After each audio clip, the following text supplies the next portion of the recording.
Alright, chat. This video is by a big YouTube channel called The Score Esport. 2.3 million subs. And they made a video on Rocket League has crashed. Pretty much like why Rocket League is hitting a downfall. Let's see what they say. Rocket League Esports is facing its biggest crisis ever, and the orgs are begging the developer to do something about it. The 2024 World Champions won't field a roster to start next season. Longtime supporters of the game are forced to bail, even as they say they want to somehow make this work. And others are cautiously holding out for some kind of change that will make this all worth it. Over the past few months, we've seen orgs speak more candidly than ever about the problems facing Rocket League Esports. G2, but BDS. is it already too late? I would say it's probably because it's the off season and there's nothing going on in the off season. And RL Esports and Epic Games created an ecosystem where it's not worth it to own teams in the off season, which is why you've seen probably 7 orgs at this point already leave. If I were to take a guess, giving up makes more sense because you can't make a career out of Rocket League Esports. It's so hard right now. Presented by Progressive. Hey guys, today's episode of Don't At Me is sponsored by Progressive.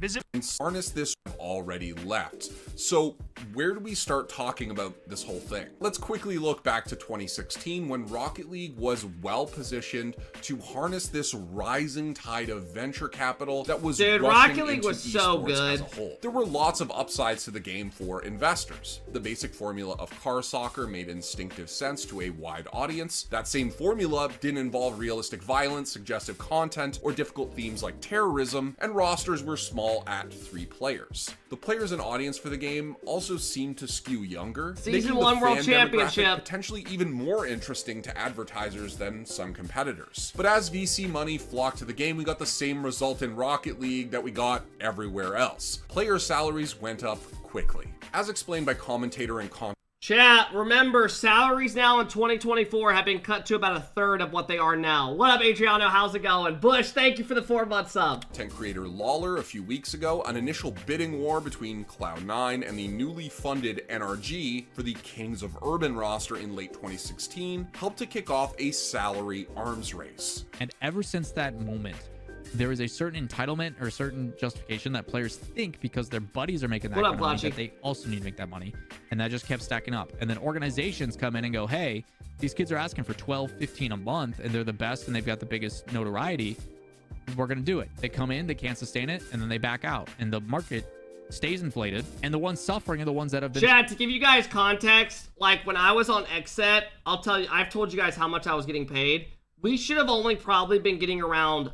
I should have probably maxed. We were around a 10 through like 13. We were like a 9 through 12 team in NA. And we should have only been getting probably at that time like 3,000 a month, like max. We were getting 50. I was getting like 45 to 5,500.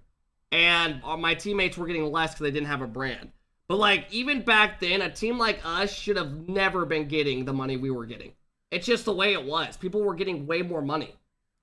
trying to support it for long term. The G2s, the space stations, the people who've been around for a really long time since the beginning, that have their hearts in the right place, that are trying to do things the right way. Now, to be clear, I think most people, including Lawler, want players to be paid as well as possible, and he says as much in his video. And it's also not realistic or expected for players to try to figure out what's sustainable and what isn't, because I mean, chat, if you're a player, are you gonna try to get less or more? Like, who wouldn't be trying to get more money if you're a player?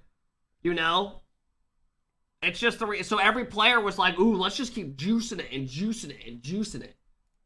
There's no esport. In short, just like every other esport, we can't expect players to turn down the bag, but we also need to acknowledge that these rising salary costs are part of the problem that's currently facing Rocket League esports. I don't think that necessarily players and agents have always had the organization's best interests at heart when they, or not best interests, because obviously they've got the players' best interests at heart. I don't think they've necessarily always balanced what their value is. This is Resolve Jeff. To the organization. From a player perspective, he's like a manager for Team Resolve. That was an salary, that's obvious, but I think also players have to think about what they're actually doing for that salary, because just playing Rocket League is not going to be enough. Now fast forward to 2024, where some orgs are saying that their ability to make those salaries back hasn't improved very much, and some are even saying that over the past year, it's gotten worse. It's a stark contrast from 2022, when the World Championship success stoked interest in the game, and the esports possible inclusion in Tier 1 seemed imminent. So one part of this puzzle is the revenue sharing on shop items. Resolve COO Jeff Simpkins posted a thread back in August about the disparity in sales from shop items with revenue sharing, and it's grim. This is one of the primary— Wait, did it just say they earned a total of 3,000?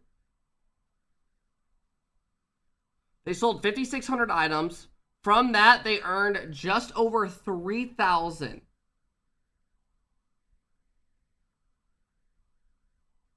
In 2023, they earned $25,000. about the disparity in sales from shop items with— Bro, that doesn't even pay one of their players' fucking monthly salaries. Revenue sharing, and it's grim. This is one of the primary ways They orgs earned can make about money that. through That's the crazy. game itself by designing and then selling in-game branded esports items. To be fair, who's buying a Resolve decal? decal? Simpkins pointed to fewer items per team, reduced season length, and difficulties translating submitted designs faithfully to the game as factors that affect all teams. I did? The design that we submitted was not what ended up on the car. Yep. The colors were completely different. The design was wrong in certain places. Yeah, it just wasn't good. Our car in game, in the politest possible way, like it just doesn't. It's just not. That isn't what we created, and it doesn't do justice to This has been an issue for Aspect years. who created it. He also noted that his When I was on nights, they were sending decals in, and then they were getting them back completely different. And we're like, what the fuck? We didn't have glossy on this. We had anodized. We're supposed to have this on it, so people actually want to use it. team's performance in Split 1 and the designs themselves were likely also part of the puzzle in their specific case. I should also add that these esports items are not mandatory for pro players representing their teams in official games, which could potentially limit their appeal to fans. Team skins have long been a thing in the Activision Blizzard world, for example, and are forced on for teams competing in the Call of Duty League or formerly in the Overwatch League. Players may be hesitant to switch up their setup in Rocket League, which makes total sense, but I wonder if we couldn't just try to cosmetically change the things for the broadcast so that they can drive interest in these items. And the general value and attractiveness of Rocket League. Like Call of Duty, they make people use the decals and stuff, or not decals, but like their outfits and stuff, the gun skins, you know? They have it so the players don't see it, but the broadcast sees it. Like, why is Rocket League not like that, you know? That way it makes more people buy their decals and shit.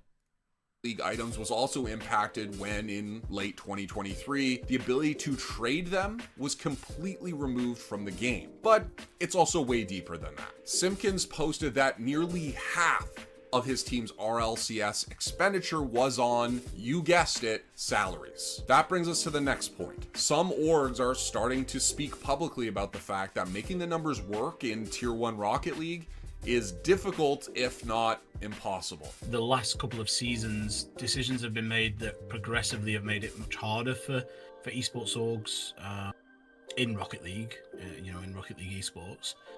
And I think it's just kind of coming to a head. Names like TSM and OG seem to have a very uncertain future in the game, whereas OG couldn't even put their main sponsors on their fucking, on their jerseys at LANs because Rocket League had to have them a bunch crossed out because it had issues with their sponsors, or they had a sponsor like a gambling sponsor that they couldn't have either, which obviously pays for all their teams.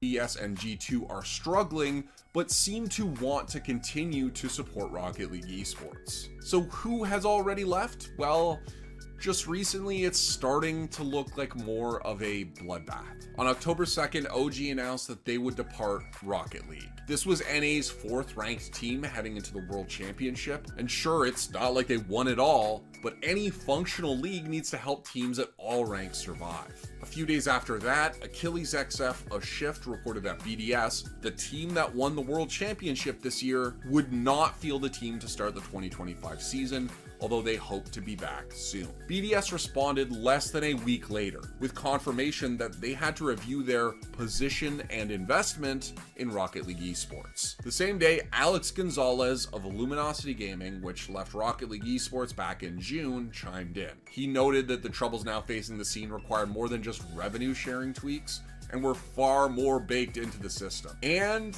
it got even worse. G2's CEO confirmed that rumors about the org's potential non-participation were true, and that the support they get covers about 20% of the cost of running a tier 1 org. Now, they did say they would continue to search for a partner for the team.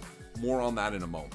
But let's be real, G2 are an institution in Rocket League. They've had a team since 2016, won numerous splits, and made second place at the World Championships a couple times too. They are the kind of team that Psyonix should desperately want to retain, and their departure from Rocket League would be a massive moment for the esport, and also likely an indictment of the way this whole thing is being handled. Another name that's cropped up is Team Solo Mid. While they didn't outright say that they were out, they noted that they can't commit until we have a better understanding of the 2025 esports and monetization structure. Finally, back in September, Gen.G's CEO noted that while they are staying in Rocket League, they are looking at other options. Then, after G2's statement, he commended them for their openness in speaking about the difficulties teams are facing, while reiterating that these teams are still here because they believe so strongly in Rocket League. There's one more take that I think is pretty interesting that I want to mention, but it's not from this year. Team Liquid actually left Rocket League at the end of 2023, but at that time, they posted an in-depth article explaining their viewpoint and how they viewed Rocket League. I remember when Rocket League streamed and on Twitch it had 300,000 plus viewers. Dude, I remember in 2020,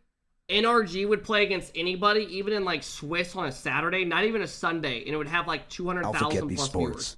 It was insane.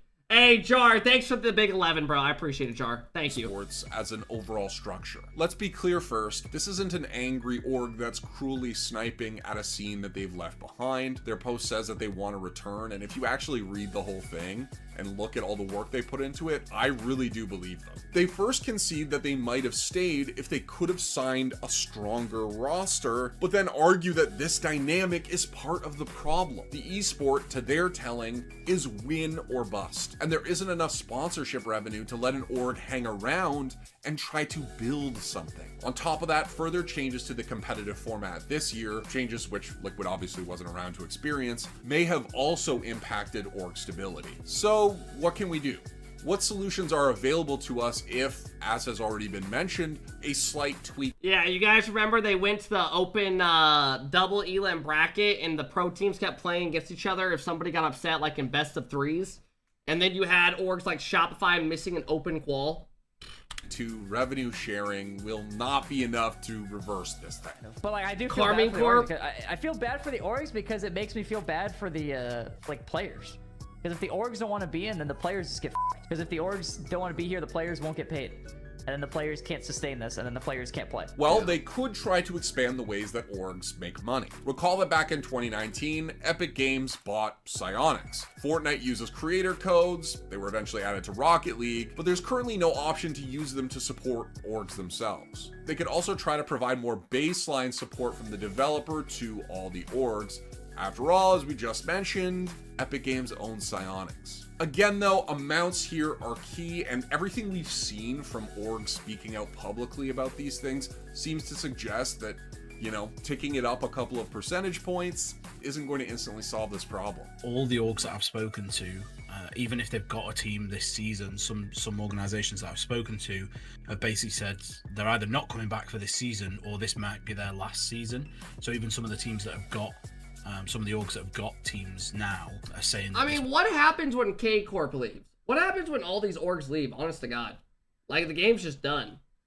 This is the last season for make or break for Rocket League, literally. The very last. If they don't do something good, it's over. This will be it. Might be their last season. So I think it's obviously not in a good place for orgs, for sustainability, and definitely for profitability.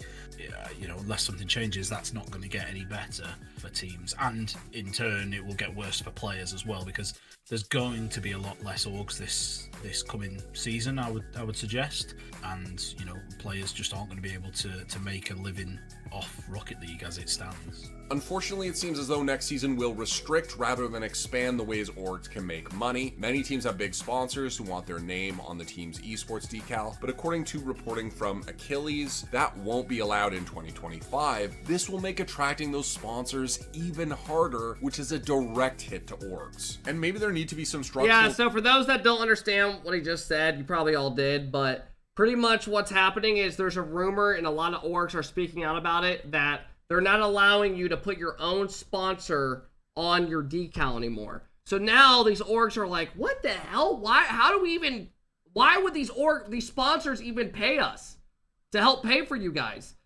The only thing I can think of, literally, is that Epic has like their own sponsors and stuff, and they can't have anything contradict with their stuff. And if it does, then they can't have it. So there's probably a lot of things that, like, I remember hearing about certain orgs wanting to come in Rocket League, and they had a food sponsor, but they couldn't come in, or a drink sponsor, because Epic. Changes even beyond because of that. In his video, Lawler pointed out that the combination of player ownership of the slot plus constant roster churn makes it difficult for orgs to get invested. It's like you want to be invested in this, but they don't have the control to justify being invested. And because of that, rosters change at the flip of a hat. It's very tough for organizations to really invest long-term and build these narratives and these storylines when every 3 months it's changing. And then 6 months after, it's a completely different team. Like, how do I, as a fan, invest in a team or an organization when the team and the organization is different every single split, every single year? Listen, the ownership of the slot gives players a lot of control over their situation, and generally, I'm in favor of that because they make the esport possible, and I honestly don't care about the exact ROI that some celebrity investor gets on a Rocket League team. But there's got to be some stability if you want to keep investors happy. Now let's talk about the league format itself, and honestly, it's not perfect either. In 2024, there's essentially over 3 months of off-season break at the end of the year. It's a lot. There are some smaller events planned before 2025, but some of these aren't events a pro team would attend, which means it's not necessarily improving how an investment... Yeah, like, these events that they're announcing are not for, like, pros, though, right? So it's like CRL. Smaller events planned before 2025, but some of these aren't... Salt Mine is literally a 1v1 tourney. Events a pro team would attend, which means it's not necessarily improving. Club Dub is not like a legit 3v3 professional tourney, right? It's like pickup teams trying out with each other for the most part, from what I've seen. Proving how an investment in the Flip and Spin only had, what, 4 total teams that went there? esport looks for an org. They're probably still good for fans, and maybe for the ecosystem as a whole, but at the very least, orgs have much more limited opportunities during the break. It's just so long. If you don't make majors and you don't make worlds, the off season is just ridiculously long. It's not even that it's just yeah, there's a good amount of people that I'm pretty sure are retiring that just it hasn't been announced yet. Like there's gonna be a lot of shit this season that we haven't even known about. It's gonna get crazy, bro. It's gonna get crazy. 3-month off season for some teams it's horrifically long. You know, those players that were with us haven't been paid now, you know, because for organizations like ourselves, we aren't big enough to be able to support players all through that really long off season, especially with so few events. Now, this past year was the first year of Blast running the RLCS, and it looks like there are even more changes to come next year. When they were announced in September, I think they were generally seen as positive by many people. These include a somewhat bigger prize pool for 2025 to the tune of $5 million, and also the addition of a 1v1 circuit, which, while it's likely to be fairly small, could still be pretty fun. And it expands the World Championship to 20. How big do you think that 1v1 thing's gonna be? I don't think the 1v1 thing's gonna be as big as people think. I really don't. Like, I think it'll be a cool event to watch, but I think it's going to be like a side gig that a lot of people don't really give a shit about. Like, because the RLCS season's going to be going on. It's not going to have this huge thing. I don't think it's going to be as big as other people think, is what I'm trying to get at. I think that's just like a small thing that's like, it's got like minuscule, yeah. Like a lot of pros, Frosty won't even like give a shit about it, to be completely honest. Pros want to play in 2v2 and 3v3 nowadays. The games, we'll get to them in a minute, guys. The top 8 Barber, thanks for the big 23 months. To constantly play open stages, that makes total sense to me. Thanks, there Barber. Could be more things unannounced, and who knows exactly how the 2025 off-season will be handled. But again, while these are interesting and exciting for fans, it's not clear to me that any of these things are really changing the temperature for orgs looking to invest. G2 were already saying that. Team Liquid already left. Gen G are talking about it, you know, whether they come back next season or not. And, you know, I spoke to numerous orgs in private that that are debating not coming back. So I don't know what the wake-up call is. Maybe we really have to hit rock bottom. You know, viewership has to tank. The big orgs have to pull out for them to finally go, oh, this is not good. When recently contacted by Esports Insider about sustainability, Psyonix pointed to the announced changes and to potential future announcements. But it seems like some orgs like T1 have potentially already seen those changes, and it wasn't encouraging enough. To me, that's not surprising because it seems like there's still a conversation that needs to happen between the developers and the orgs about what exactly could change here to make this more attractive. Epic Games has the ingredients that Rocket League esports needs to succeed. They've got a compelling game, passionate fans. Yeah, I really hope that's not true. I really hope that's not true. I hope T1 didn't like see the future and they're like, what the fuck? All right, we're out. I really hope, bro. I hope it's really not that way. believe in this competitive scene beyond just trying to get some quick payday. But they also have serious problems, most notably the inability That's of exactly many what happened. I orgs hope not. outside the top tier teams to make this into a functional business. And if that isn't resolved, it won't just be orgs that suffer, fans will too. Really, the question will be whether or not they can agree on how to make this thing work going forward. And if they can't, well, it won't be the first time that a massive company with tons of cash and reach failed to understand and execute on their own game's esport. Thanks for watching.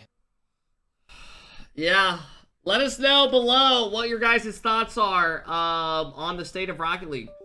Yeah, I don't know. I think it's not looking the best, and this next year will be the final year that it's the make or break. So we'll see. A good series. What the fuck? Oh, hell no! Hell no! Nah, you wouldn't come.